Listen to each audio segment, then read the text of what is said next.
Bonjour à tous, aujourd'hui on se retrouve pour voir ensemble la quatrième et dernière partie de l'histoire des elfes sylvains expliquée par les cartes. Si vous n'avez pas vu les premières vidéos, je vous invite à les visionner avant de regarder celle-ci. Et pour ceux qui sont à jour sur la série, bon visionnage.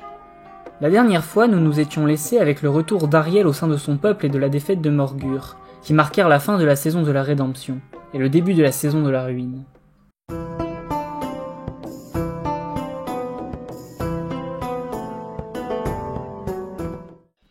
Le début de la saison de la ruine altéra à jamais le destin des elfes sylvains. La grande prophétesse Naès eut une vision de la forêt noyée dans les flammes et le chaos. Bien que la vision soit imprécise, Naès perçut sans ambiguïté que ce sort attendait non seulement la forêt, mais aussi l'entièreté du monde. Bouleversée par cette vision, elle partit dans l'heure avertir le Grand Conseil. Les seigneurs Asraï du Conseil étaient incrédules, et refusèrent de prendre des décisions radicales avant d'être sûrs de la véracité des visions de Naès. Seule Ariel était véritablement réceptive aux mises en garde. Elle avait effectivement elle-même ressenti un bouleversement sans précédent dans la trame. Elle leva donc une armée de 500 tisseurs de charmes et partit avec Naès au bois des songes, pour en apprendre plus. Cette région particulièrement périlleuse d'Atel-Lorraine ouvrait ses prairies sur des lieux et des époques multiples, et les Asraï n'y pénétraient en quête de réponse que lorsqu'une situation les y obligeait, car le bois des songes était parcouru par une si grande quantité de magie que des démons y avaient élu résidence. Après plusieurs mois passés dans ces bois, Ariel et Naès revinrent au conseil. La moitié des tisseurs de destin qui les avaient accompagnés avaient péri des griffes de démons ou étaient devenus fous à la suite de visions. Mais Ariel était parvenue à obtenir des informations. Elle savait à présent que le destin du monde, et donc d'Atel-Lorraine, était lié à la survie de créatures telles qu'elle, Orion ou la Dame du Lac. Elle savait également que certaines de ces créatures avaient déjà péri ces derniers mois, soit au combat, soit dévorées par Morgur. Leur mort expliquait les perturbations dans la trame. Ariel organisa donc un conseil et fit part de ce qu'elle avait appris. Jusqu'alors, la principale tactique des Asraï contre Morgur était d'utiliser la Dame du Lac comme leurre pour le tenir éloigné d'Atel-Lorraine. Mais les choses avaient changé. Ariel jura que les elfes sylvains ne resteraient pas inactifs, et feraient tout leur possible pour protéger les avatars traqués et empêcher le monde de sombrer dans le chaos. Alors qu'Ariel était en pleine recherche de l'endroit où se trouvaient les avatars et préparait ses plans pour contrecarrer le chaos, le roi sorcier de Nagaros et le roi phénix Bellator envoyèrent des émissaires à Atel-Lorraine pour négocier une alliance avec les Asraï, et prendre l'avantage dans leur guerre civile. Finubar, l'ambassadeur d'Ultuan, était nerveux, car le dernier Azur à avoir pénétré la forêt avait disparu sans laisser de traces. Cependant, les deux délégations furent reçues en grande pompe, et les elfes sylvains firent en sorte que chacune ne prenne pas conscience de la présence de l'autre. Au final, Ariel ne reçut aucune des deux délégations, car il considérait que sa recherche des avatars était bien plus importante. Les Druchis et les Azurs furent donc reçus par des seigneurs Asraï participant au Grand Conseil, et les deux propositions d'alliance furent rejetées. En effet, les hauts-elfes ne les avaient pas considérés comme une nation à part entière, mais comme une colonie arriérée à laquelle ils accordaient gracieusement de retourner dans le giron d'Ultuan. Pour leur part, les elfes noirs leur avaient promis la gloire et des richesses. Cependant, les Asraï n'étaient pas dupes. On intima aux ambassadeurs de quitter Atel-Lorraine et de ne jamais revenir. Les elfes sylvains allaient se débrouiller seuls, comme ils l'avaient toujours fait depuis des siècles. Alors qu'Ariel préparait toujours ses plans, le chaos commença à bouger ses pions pour faire chuter la reine éternelle. Slanesh profita de vents de magie particulièrement puissants pour lever une armée de démons dans les cryptes d'hiver. Cette armée fondit sur le royaume d'Aranok, massacrant tous les habitants qu'elle croisa. Amadri, le chef de guerre du domaine d'Aranok, organisa une contre-attaque avec toutes ses troupes, mais malgré son courage, son armée fut exterminée par les démons à la suite d'une sanglante bataille. Amadri lui-même fut capturé et servi de jouet aux démonettes de Slanesh. Son corps ne résista pas longtemps aux attentions de ses geôlières. Toutefois, son esprit refusait de mourir. Lorsqu'il s'extirpa de son cadavre, il s'enfuit profondément dans Atel-Lorraine, et se lia à un arbre mort. C'est ainsi qu'Amadri devient le lémur Amadra. Il revint à Aranok à la tête d'une armée de dryades et d'hommes-arbres, et extermina les démons qui profanaient ses clairières. Ensuite, Amadra se rendit aux cryptes d'hiver, et fit dégringoler d'énormes rochers depuis les pics alentours, puis s'en servit pour bloquer à jamais l'entrée. Alors que les Asraï étaient à peine remis de l'attaque des démons, Ariel dépêcha une armée en Ultuan pour protéger un avatar caché dans une forêt près d'Atel-Tamara. La ville était assiégée par les Druchis, et Ariel craignait que cette guerre ne déborde sur la forêt et ne nuise à l'avatar. Une troupe menée par Aralos, sire de Talcine, vint en aide au seigneur Moragnon d'Atel-Tamara. La joie de Moragnon fut immense lorsque les bandes d'Aralos permirent d'inverser la donne et de vaincre les elfes noirs, transformant une défaite inéluctable en victoire tonitruante. Moragnon demanda à Aralos les raisons de son intervention, mais ce dernier lui mentit, répondant simplement que ses ancêtres étaient originaires d'Atel Tamara.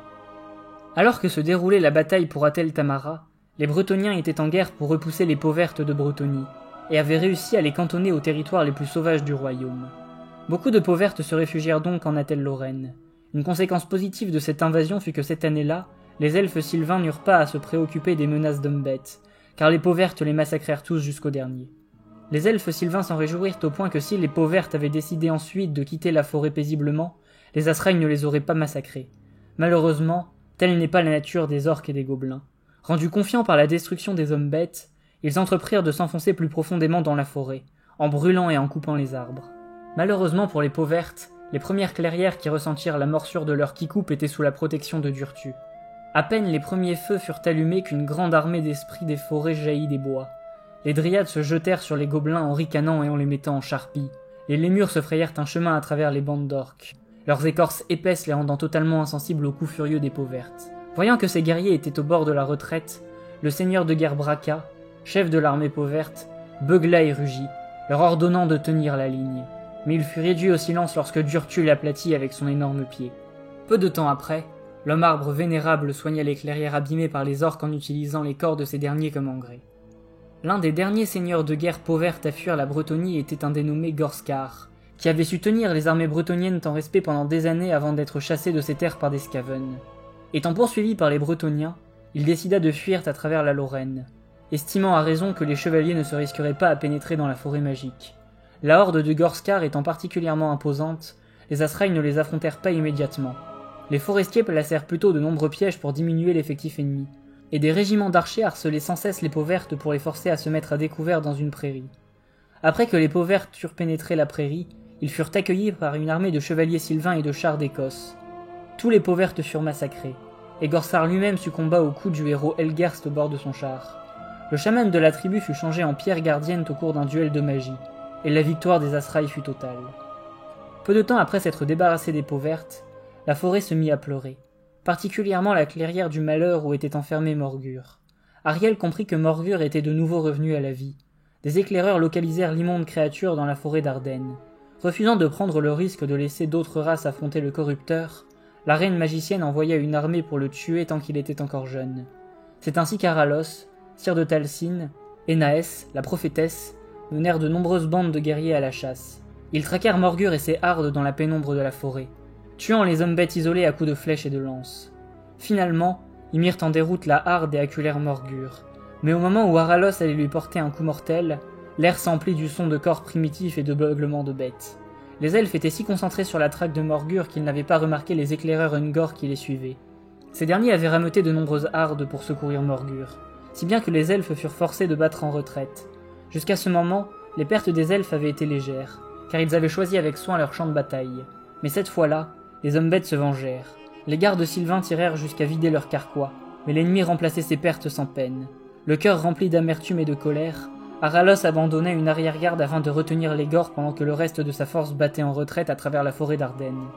Finalement, seuls Aralos, Naès et une poignée de survivants s'échappèrent, et uniquement parce que Naès réveilla les arbres, qui formèrent un mur de troncs et de branches pour bloquer les hommes-bêtes.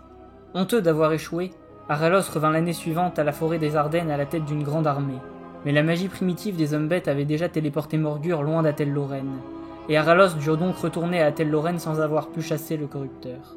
Bien des années plus tard, Morgur fut de nouveau aperçu dans la forêt d'Ardennes. Aralos supplia alors les souverains de le laisser mener la chasse.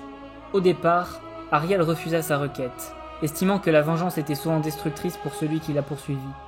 Cependant, Orion soutient Aralos, et parvint à convaincre sa reine de le laisser partir. Aralos partit donc pour la 3e fois affronter Morgur. Cette fois-ci, il emmena un host impressionnant. L'armée traversait la Bretonie en se dissimulant aux yeux des paysans et des chevaliers grâce à des brumes mystiques. Elle arriva à la forêt d'Ardennes et découvrit sa corruption. La puanteur de la magie impie planait dans l'air, preuve que l'endroit était bel et bien l'antre du corrupteur. Les elfes sylvains avancèrent à travers des clairières d'herbes rouge sang, entourés d'arbres qui pleuraient des larmes de sève noire. Les éclaireurs précédaient et fermaient la marche de l'host principal, car Aralos n'avait pas oublié les leçons tirées de sa première rencontre. Pendant des jours, il n'y eut aucun signe des hommes-bêtes. Cependant, les épreuves ne manquèrent pas. Beaucoup de dryades et de lémures accompagnaient l'host d'Aralos, et ils furent enragés par ce qu'ils virent. La forêt était devenue assoiffée de sang, et bien des elfes furent dévorés en tombant dans des fosses hérissées de dents, ou finirent démembrés par des vignes sanguinaires. Ici et là, les elfes sylvains découvrirent les squelettes d'un chevalier de la quête qui avait fini en compost pour la corruption rampante. Des animaux mutés parcouraient les sous-bois, le regard fou et les crocs dégoulinants de poison. Finalement, les Azraï rencontrèrent la horde de Morgur dans une immense clairière, au centre de laquelle se dressait une immense pierre de harde. Morgur toisait l'armée Azraï du haut de cette dernière. Aralos lui décocha alors une flèche qui le fit chuter. Le corrupteur se releva en beuglant de colère, et ainsi commença une bataille aux propensions titanesques. Les Azraï ne combattirent pas seulement la harde, mais également toutes les créatures corrompues de la forêt, que Morgur appelait à lui. Aralos avait pris avec lui une fiole remplie de la sève du chêne des âges. Au plus fort de la bataille, il réussit à se frayer un chemin jusqu'à Morgur et l'aspergeait du liquide sacré. À son contact, le corrupteur fut transformé en torche vivante, ses bêlements étranges provoquant à la fois la pitié et l'euphorie. Le monstre ne fut bientôt plus qu'un tas de cendres, et, suite à sa mort, les hommes bêtes paniquèrent et furent chassés. À la suite de la bataille, les Azraï comptèrent leur immense perte, et ils restèrent en Ardennes, où Aralos déposa au pied de chaque arbre corrompu une goutte de la sève du chêne des âges, jusqu'à totalement purger la corruption de la forêt. Une fois cette tâche accomplie, les elfes sylvains retournèrent dans leur domaine, fêtant leur victoire sur Morgur et pleurant leur mort. Malheureusement, ils n'en eurent pas fini avec les hommes bêtes, car les nombreux rescapés de la harde de Morgur avaient trouvé un nouveau chef. Avide de vengeance, la harde progressa vers Athel-Lorraine, renforçant ses effectifs sur le trajet. Ils envahirent ainsi la forêt à la saison où les Azraï chassaient les habituels hommes bêtes. La saison de la chasse aux hommes bêtes fut donc particulièrement sanglante, et ne tourna pas toujours à l'avantage des Azraï. Certaines armées aux elfes furent détruites, certains royaumes durent être abandonnés tant le nombre d'hommes bêtes était imposant. Le chêne des âges était particulièrement visé, et bon nombre de batailles eurent lieu pour repousser les hommes bêtes tentant de profaner ce lieu sacré. Les sabots fourchus étaient si nombreux que même le bois du malheur fut envahi, et les esprits dérangés régnant sur ces lieux durent se défendre pour ne pas succomber aux serviteurs du chaos. Les Azraï ne pouvaient même plus dormir tant les corps des hommes bêtes résonnaient à travers toute la forêt. Au final, au prix d'immenses pertes, les Azraï réussirent à repousser la majorité des hommes bêtes. Seule restait la harde menée par Morgrak, le seigneur des corbeaux. Les Azraï se préparèrent au combat, sachant qu'il serait le plus dur qu'ils aient à mener cette année. S'ils échouaient, ils ne pourraient plus repousser la harde avant l'arrivée de l'hiver, qui entraînait la mort d'Orion et l'endormissement des esprits de la forêt. C'est à ce moment-là qu'une aide des plus inattendues se manifesta. Finubar, le nouveau roi Phénix, réfléchissait depuis longtemps à un moyen d'améliorer les relations entre les deux nations elfiques. Lorsqu'il avait appris qu'Athel-Lorraine était attaquée, il avait ordonné au prince Eldir de rassembler une armée et de marcher à l'aide des elfes sylvains. Même si des tempêtes imprévues les avaient retardés, ils arrivèrent à temps pour l'ultime bataille. En dépit de ces renforts, les elfes étaient beaucoup moins nombreux que les hommes bêtes. Cependant, leur détermination et leur espoir retrouvé compensaient ce désavantage. La bataille qui s'ensuivit fut terrible, et n'épargna ni les Azurs ni les Azraï. Mais les elfes ne flanchaient pas, car ils savaient qu'ils portaient sur eux le destin d'Athel-Lorraine. Au final, la harde fut repoussée. Morgrak ayant fui prématurément, les sabots fourchus n'avaient plus de chef pour commander au repli et former une arrière-garde. Ils furent donc massacrés en grand nombre lors de sanglantes poursuites. Dès la victoire remportée, les tensions revinrent entre les Azurs et les Azraï. Les premiers avaient subi de lourdes pertes, et beaucoup parmi les survivants accusaient les elfes sylvains de les avoir laissés seuls en première ligne. Les Azraï s'offensèrent de l'arrogance de leurs alliés. Par conséquent, même si elles se respectaient mutuellement, les deux races furent incapables de se lier d'amitié suite à cette bataille. Quelques années passèrent ensuite où les Azraï reconstituèrent leurs forces. Lors d'un printemps, un rituel de résurrection d'Orion se déroula mal, et celui-ci se réveilla atteint par la folie. Nul ne pouvait plus l'approcher sans danger, et sa folie était contagieuse. De fait, la chasse sauvage compta cette année 4 fois plus de membres qu'à l'accoutumée, et elle se déchaîna avant même d'avoir quitté la forêt, et dévasta des centaines d'acres en Bretonie. Ce fut le duché de Quenel qui souffrit le plus cruellement. Fredfar, le duc de la cité, n'eut d'autre choix que de rassembler ses chevaliers pour partir affronter Orion. Les autres nobles du royaume lui déconseillèrent cette imprudence, mais Fredfrak était un chevalier vertueux, et il refusait de rester les bras croisés pendant que ses paysans étaient massacrés. Ainsi périt le duc de Quenel, face à une force de la nature qu'il ne pouvait pas vaincre. Beaucoup des chevaliers moururent aux côtés de leur seigneur, tellement en fait que la défense de Quenel en fut terriblement affaiblie. Lorsque la chasse sauvage se dirigea vers la cité, elle fut en mesure de franchir les murailles et de semer la mort à l'intérieur même de la ville. Le sang coula dans les rues alors que les elfes et les esprits de la forêt se déchaînaient. Ni la vaillance des chevaliers, ni les lances des hommes d'armes ne purent les repousser. Finalement, la destruction de la ville ne fut évitée que lorsque les exactions d'Orion l'amenèrent jusqu'au cœur de la cité, près de sa butte sacrée. Dès qu'il s'y aventura, des brumes magiques l'enveloppèrent et le calmèrent instantanément. L'aube du jour suivant, Orion et la chasse sauvage laissèrent Quenelt à moitié détruite et retournèrent en Atelle-Lorraine. Cette année-là, le roi des forêts retourna à son bûcher funéraire plusieurs mois avant la date habituelle, même si on ne peut donner aucune explication valable pour un tel comportement. Plusieurs années passèrent encore à la suite de cette violente chasse sauvage, jusqu'à ce que l'âge de la vengeance des Druchis ne commence. Malekith débarqua sur Ultuan à la tête de ses armées, et envahit une bonne partie de l'île. L'Avelorn ne fut pas épargnée, et les forêts de cette région furent brûlées. Les elfes noirs cherchaient à capturer Alarielle, la reine éternelle. Pour ce faire, Malekith envoya Enkari à sa poursuite. Les liens entre Avelorn et Atelle-Lorraine étaient encore immenses, et la douleur provoquée par l'invasion des elfes noirs se répercutait dans les esprits de la grande forêt. Ariel était déterminée à ce que son peuple ne soit pas impliqué dans cette querelle entre leurs cousins. Mais au vu des enjeux, elle dut changer d'avis. C'est ainsi que Scarlock et un groupe de ses meilleurs éclaireurs furent envoyés en Avelorn, avec pour but de contrer le démon Enkari avec toute la ruse à leur disposition. Pendant des semaines, les éclaireurs de Scarlock gênèrent le gardien des secrets pendant qu'il chassait.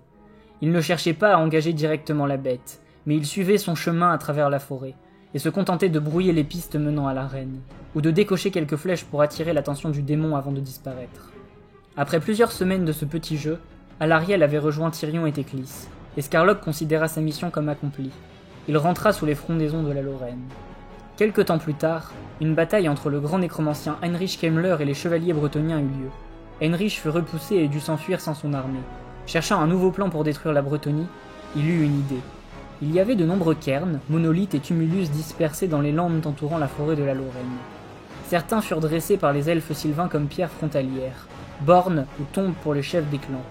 D'autres indiquaient le lieu de repos de chefs barbares ancêtres des Bretoniens, et d'autres encore cachaient les restes et les trésors d'aventuriers nains. Les grands cairns couvraient souvent les amas d'ossements des innombrables envahisseurs Skaven, elfes noirs, hommes-bêtes, guerriers du chaos, nains et orques, massacrés par les elfes sylvains. Ces piles colossales de pierres taillées, couvertes de fougères ou d'arbres, attiraient les nécromanciens comme des aimants.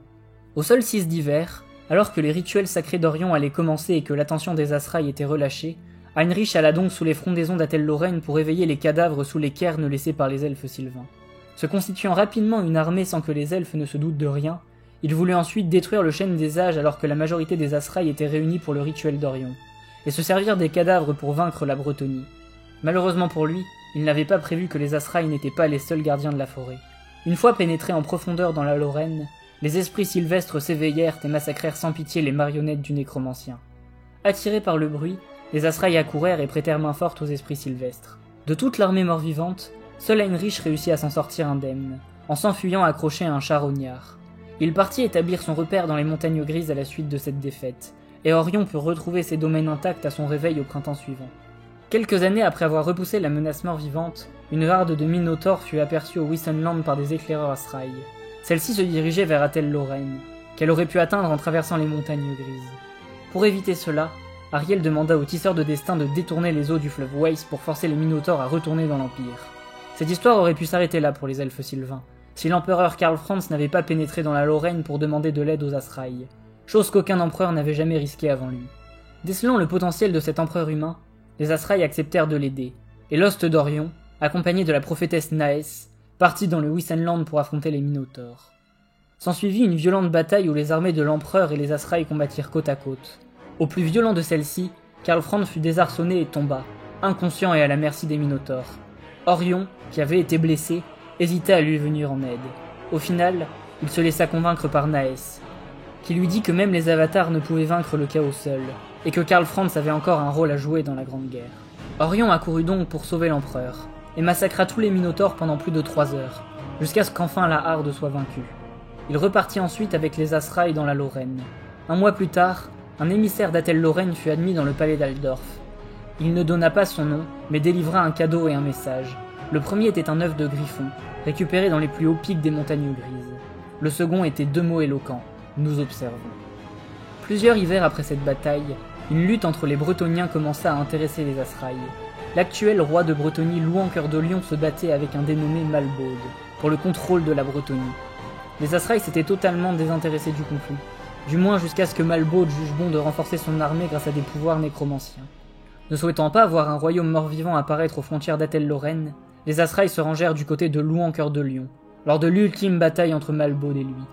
Alors que commence la fin des temps, l'Host d'Orion est aligné aux côtés des chevaliers bretoniens, prêt à punir Malbaude pour avoir osé user de pouvoirs nécromantiques aux frontières de la Lorraine. Comme depuis des millénaires, les elfes sylvains guettent, et interviennent pour renverser le cours d'événements et restaurer la trame. Même alors que la fin des temps est sur le point de commencer, leur armée reste disciplinée et prête à en découdre contre tous les serviteurs du chaos, afin que triomphe la justice et l'ordre. C'est déjà la fin de cette série sur l'histoire des Azraï expliquée par les cartes. Si elle vous a plu, n'hésitez pas à la liker, à commenter et à vous abonner. Je vous remercie d'avoir écouté toute cette série et d'être toujours aussi fidèle, et je vous retrouve bientôt pour une nouvelle race de Warhammer expliquée par les cartes. Allez, à la prochaine!